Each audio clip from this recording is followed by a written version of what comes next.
లొల్లాయి మల్లిని మేము ఖచ్చితంగా అడుగుతా ఉన్నాం. ఖచ్చితంగా లొల్లాయి మల్లి నువ్వు రేపు ఖచ్చితంగా దీనికి సమాధానం చెప్పవలసిందే. నువ్వు ఎందుకు పడిగాపులు కాసినావు? అశోక్ నగర్లో ఉన్నటువంటి చర్చ్ దగ్గర నువ్వు ఎందుకు పడిగాపు కావాల్సి వచ్చింది? ఎందుకు మీరు ఆ రోడ్ల మీద ఉండవలసి వచ్చింది? ఒకసారి చెప్పాలి మీరు. ఖచ్చితంగా మీరు చెప్పవలసిందే. ఏం దొంగ పనులు, ఎంత చీటింగ్! నేను జర్నలిస్ట్ అనాలా, ఇంకేమనాలే?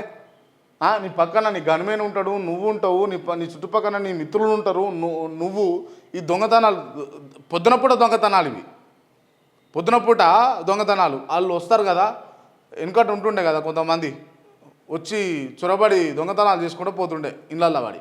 అదే నువ్వు ఎమ్మెల్సీ అయ్యుండి రోడ్డు మీద ఎన్ని గంటలు ఉంటావు?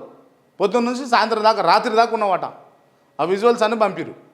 ఇది నీ భాగవతం. ఇక నువ్వు చెప్పేటి మాటలేమో చెప్పేటి శ్రీరంగ నీతులు, దురేటి గబ్బు గుడిసెలు అన్నట్టుగా ఉన్నది నీ పని అంతా.